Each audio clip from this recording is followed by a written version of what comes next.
I'm Deb Dedrick, certified high performance coach and your expert guide to leading a happy life. Here with episode 128, how you can develop more confidence and why I think it's so important. And I'm going to give you a few examples of where you might find that if you don't have confidence, you are being held back and maybe you're not living your best life. Are you the one that when the teacher used to ask for volunteers to answer a question in class, you didn't answer?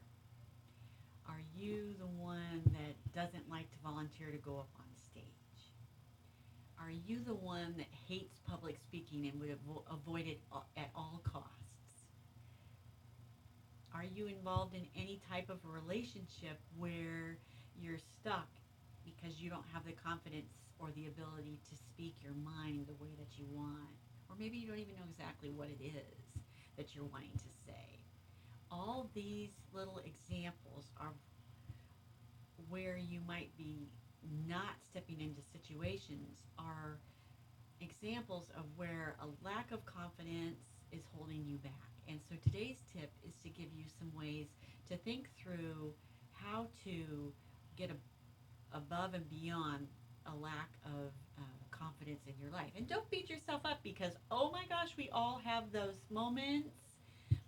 When I was a little girl, I would have never in a million years got up on the stage and did public speaking. Oh my gosh. What about, when I was a little girl and I was in like the third or fourth grade and the teacher would ask for volunteers and I would rather stick my head under the desk than raise my hand. Because then if she did call on me, which inevitably she did, I turned about a million shades of red and the more I turned red, the redder I got because I knew I was turning red. So we all, as human beings, have issues, and the ability to move through these will give you a leg up on the competition. So, number one, pay attention to the way that you're feeling. If you're in a situation, and this is kind of maybe a recurring situation, and you feel a lack of confidence, begin to recognize these situations when they come up and pay attention to what you're feeling and then don't ignore them. Often, and I'm very guilty of this myself, and I stayed stuck in situations in my personal and professional life for years and years, which is insanity because I never paid enough attention to the why behind why I was avoiding the situations. I just kind of went through the motions. If I had had the courage and the wherewithal to even think through, okay, why am I doing this over and over again? It's not serving me. I would have begun to understand I was demonstrating a real lack of confidence and an inability to address a situation that needed to be addressed. And maybe I could have addressed it a lot sooner and not be held hostage to it for so long, which is why I'm teaching you this.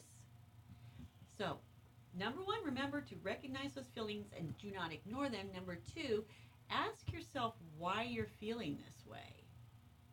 And listen for the answer that you give yourself. Don't just cast it aside or get busy and get distracted and don't pay attention to the way that you answer yourself.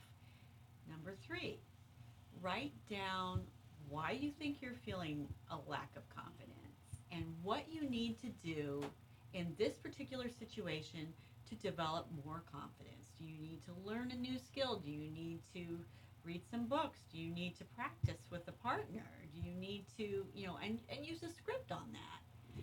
How are you going to learn to develop more confidence? Number four, once you've decided the way that you're going to develop more confidence, because you're not born with confidence. Now, some people might have a more natural ability to appear confident, but to be really confident requires deciding to be confident and learning the skills to be confident and then practicing. Practice makes perfect. If you want to get confident, then you have to practice. You have to put yourself out there, which is number five.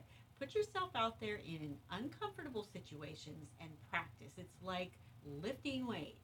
When you first start lifting weights, you're going to do your 5-pound weights, right, girls?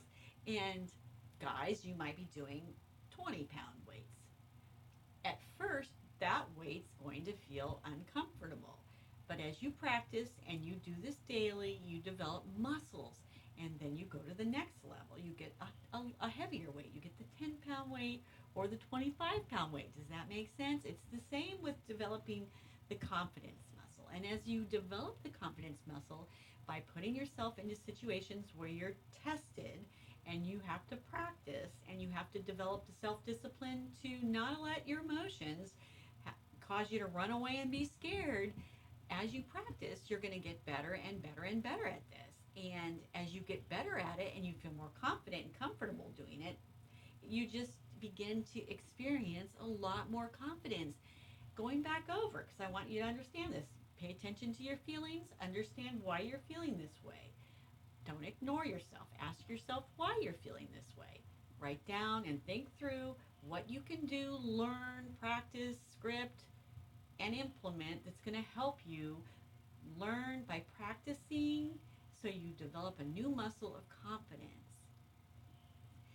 This tip is to help you create the best version of yourself. If you're staying stuck in situations because you are not confident, that's okay. But if you really want to become the best version of you, you have to learn new skill sets. This, these tips are how-tos that you can implement and practice into your day-to-day life so you become more confident and more competent. You become a better role model and influencer for good, and you can create the life that you're dreaming of. Thank you so much for joining me today on today's tip, episode number 128, How to Develop More Confidence. If this tip helps you in any way, please share it with your friend. Please subscribe to my YouTube channel, and I will see you on my next tip.